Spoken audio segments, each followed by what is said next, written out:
Okay, when we talk about the financial crisis within the African race, and I would say it's a Pan-Africanist issue because I see it throughout the diaspora and on the continent. Okay. Number one, we are married to capitalism. Okay. We do not practice cooperative economics. We do very little together financially. Most of our collective work is focused within religion, but it is not focused within economics. We are not building hospitals together. We are not building schools together. We are not building supermarkets together. We're not running farms together. We are not creating the institutions that we need. Cooperative economics is what's keeping African people behind the 8 ball in comparison to all the other human families. When you look at Chinese, when you look at European Jews, when you look at the Arabs, when you look at East Indians, Anglo-Saxons, everybody's working together on some level. Those communities are not utopias either, but they do cooperate economically. 100%. They'll buy a whole street and turn it into businesses for their community. 100%. They'll buy a whole shopping mall and turn it into businesses for their community. We don't do that. We are allergic to using our money to further our reality. Understand this, a people who are politically disorganized will be economically disorganized. Your economic disorganization will feed your political disorganization. Show me anybody who's strong politically. You got to be strong economically. And I'll tell you 100%. why. Who controls the politicians and the policies? People with money. Correct. The wealthy. The wealthy. You have to pay to play. Politics is not controlled by votes. Politics is controlled by funding the politicians, period. The hand that pays is the hand that rules. We never use our money to control the political behavior of elected officials. That's why we're always dead last. Everyone else, they're showing up before they run to say, listen, this is what we need. What are you willing to give us in exchange for this money? We don't do that. We vote, but we don't use our financial power to help dictate the policy.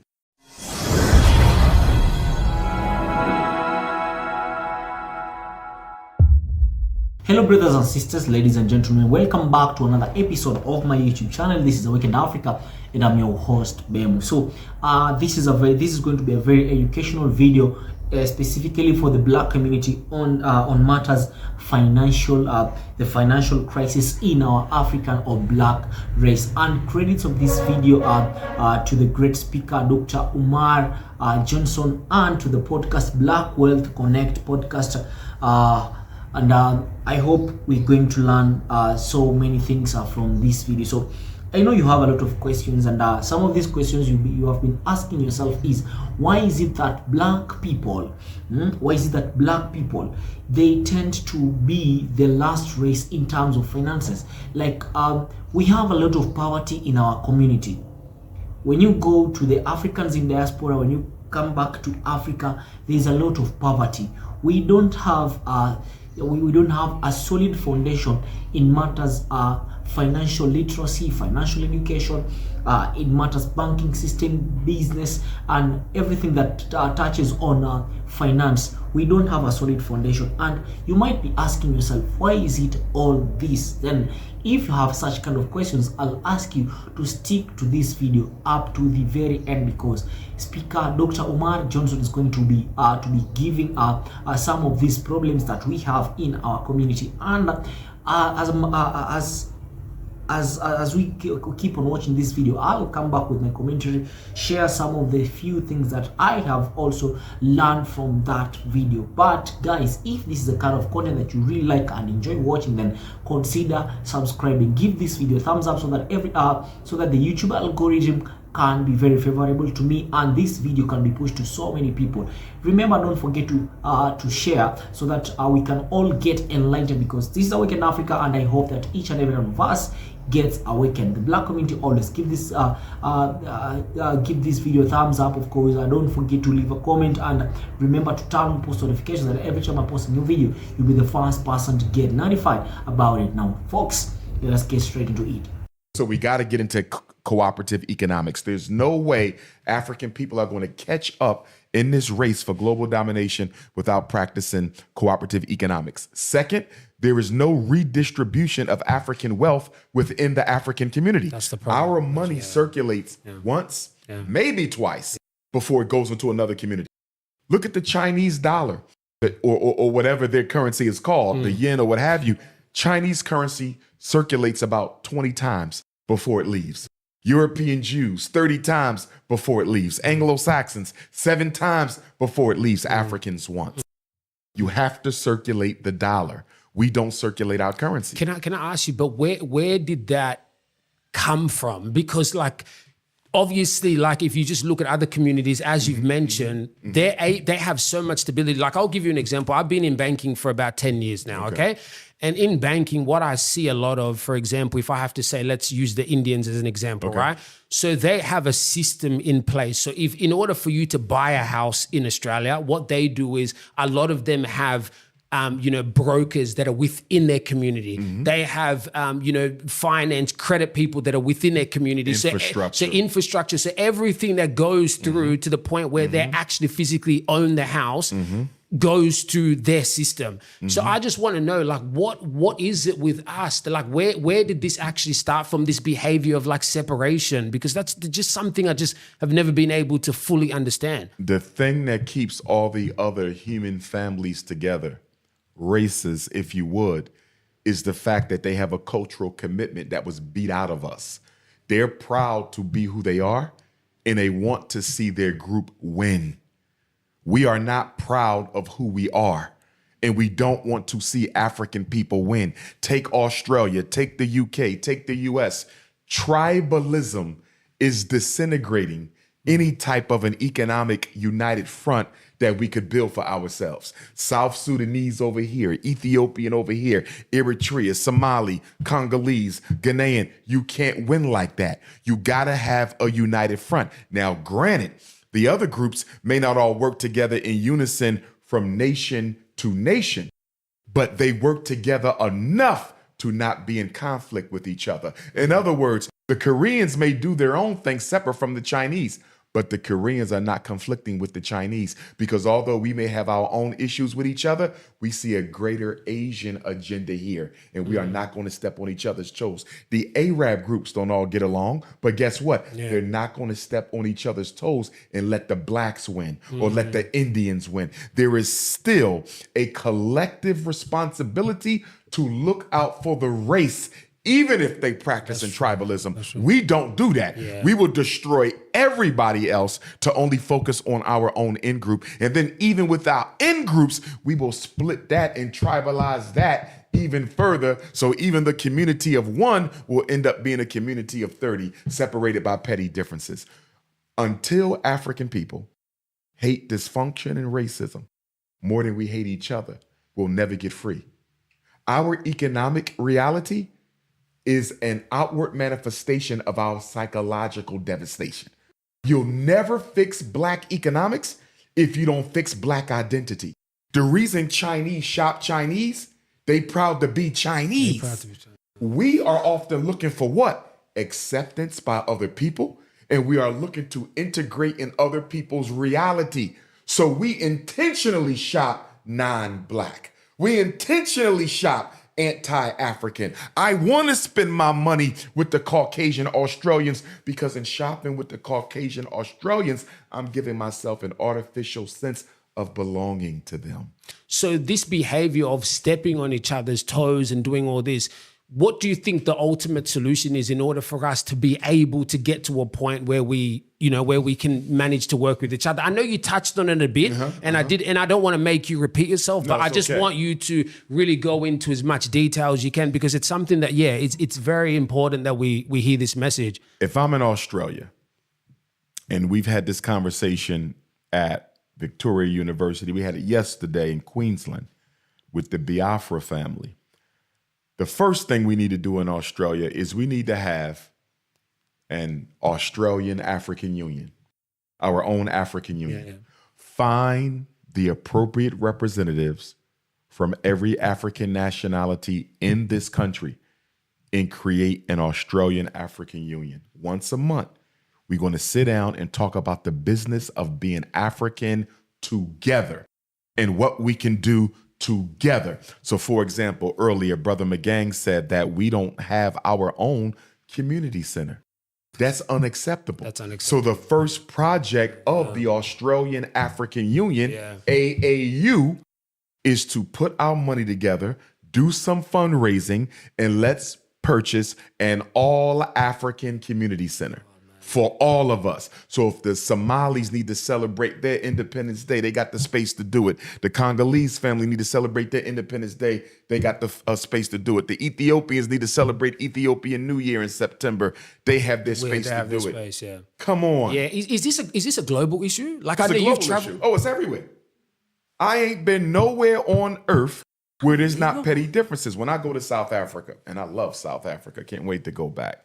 They're so politically active. I love it. The activism of South Africa's youth is one of the most inspiring things I've encountered in modern time. But when I go to South Africa, I make it clear. I'm not here as a Xhosa. I'm not here as a Zulu.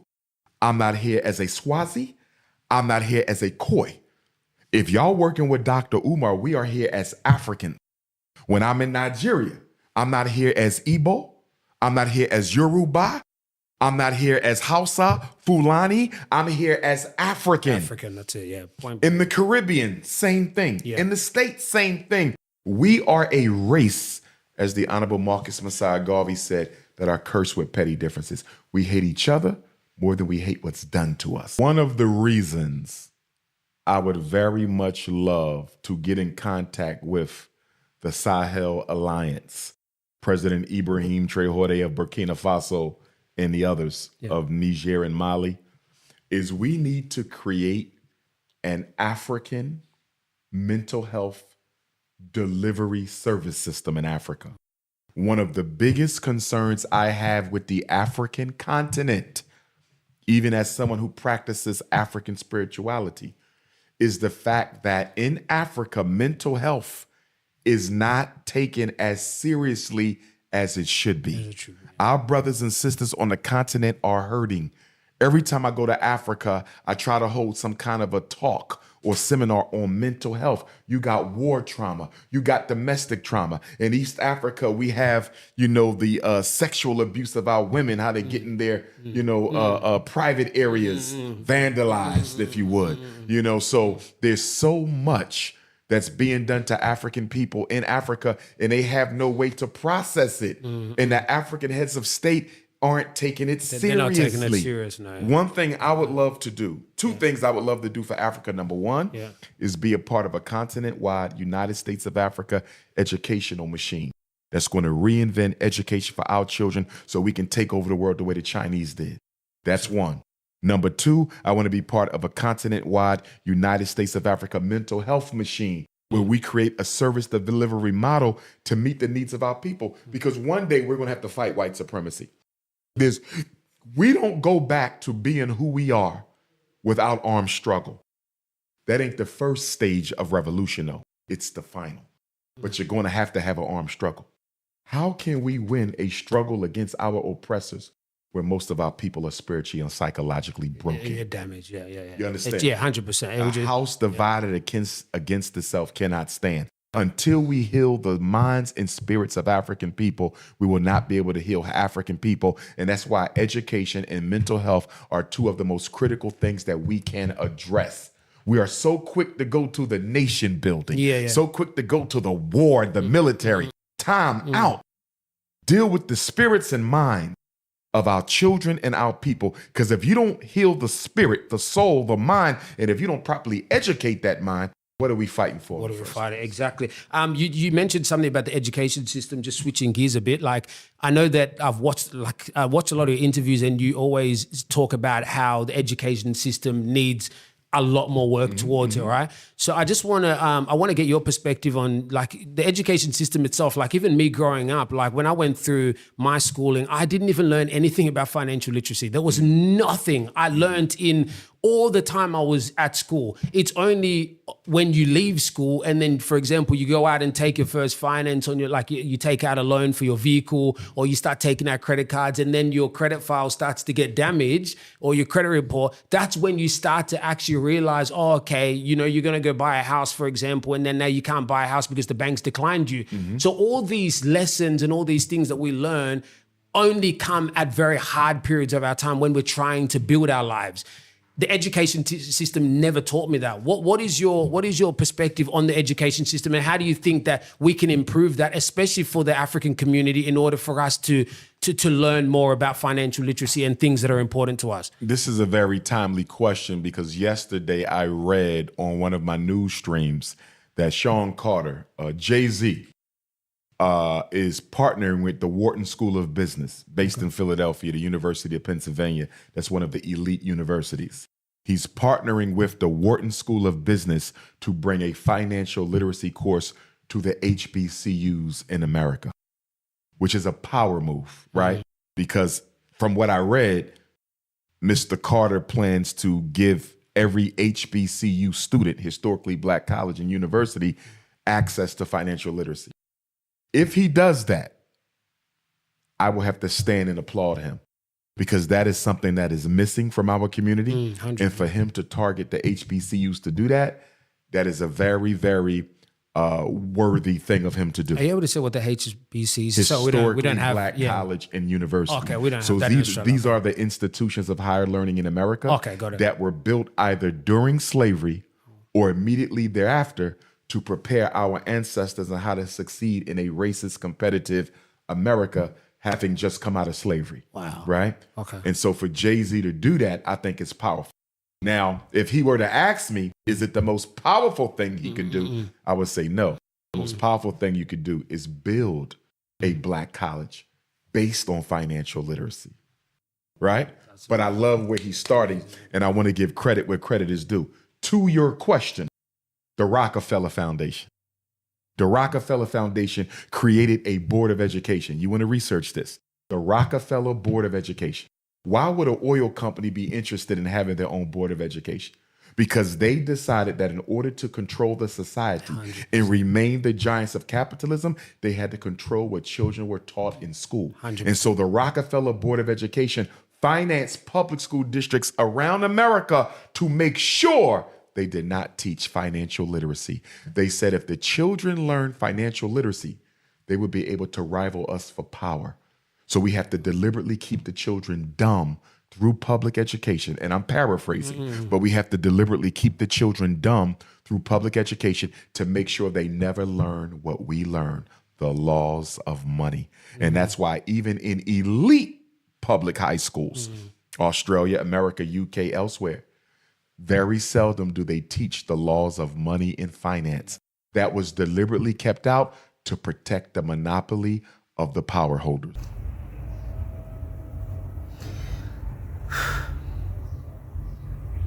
So I hope you've all watched that video and we've understood whatever our speaker Umar Johnson has been talking about. And some of the key things he has been talking about, and I'll just highlight two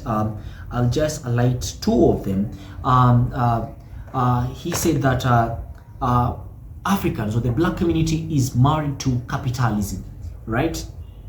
Africans, they always tend to compete with each other. Like, I would like to have this, I would like to own this, at my own personal level. So there is no financial cooperation, which brings us to our first point that he has made about economic cooperation. There is no economic cooperation in the African or in the Black community. Black people are economically disorganized people. There is no that cooperation. Like, there are no many Black-owned businesses, but whatever they strive to achieve is there is such a notion that Black people always have. Like, I would like to be the first Black, the first richest Black person in Germany, the richest Black person in Australia, in America, or all over the globe. So the lack of economic cooperation brings about people being politically disorganized. And when you see people are politically disorganized, they cannot call shots. He who has the money controls everything. You know what? Money, he who has the money has the power. So who has the money controls everything. So if you Black people are going to be voting in tremendously in large numbers, but you don't push yourself, you don't work together as these are insects. bees and ants, they do work in cooperation. You know, they have a leader, but they work together to achieve a certain goal. And you know, when you work alone, you can walk fast, you can become the richest black person in America. But when you work together, you can walk far. Why? How? And how is this demonstrated? If you as the black community stand together, right, you can if you stand together, you can automatically have this you can automatically pool resources together, right? You are the only black person who is rich. You cannot call the shots alone. But if you have a pool of 20 billion black billionaires who come together and like, let us put one presidential candidate, you can call the shots in politics, you can control the policies, you can draft these policies and come up with them and to so that they can work in your favor. Cooperative economics seems to be the only way out to dominate global politics. I think this is a point that I have tried to elaborate previously, because if you can cooperate economically, we have black communities in Australia, we have black community in America, we have black community in the European countries, European nations, whichever places. When these people come together, if they put resources together, they said that we are going to build institutions to teach financial literacy to the black kids, right? We're going to have this organization that we can put resources and support all these black people who want to dominate, to become maybe they become leaders in different places of this world. They can call the show. So if people cooperate economically, they can dominate global politics. All right. So point number 2 is I've said that I'll elaborate on 2 points only. Number 1, I've said there is no economic cooperation. Number 2, there is no wealth distribution in the black or African community. There is totally no wealth distribution. And as a person who comes from Africa, who understands how African works, how African people work, or how Africa works, one thing is we are always at a constant competition. We don't have a common currency that can control our resources, or is backed. I mean, a common currency that is backed by our own resources. We don't have this wealth distribution, because in 1,000 people, okay, we can say in 1 million people, you will get only one black millionaire. All right. So wealth distribution, what is wealth distribution? And the currency circulation is minimal in African community compared to the other races, right? And Africans are not proud of who they are, and they don't see to like or see each other with.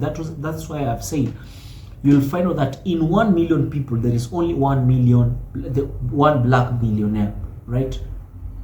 And pushing and something that people don't understand about wealth distribution is we can be having our own differences, but when it comes to economically empowerment, economic empowerment, or in economic improving ourselves economically, we need to be pushing a continental agenda.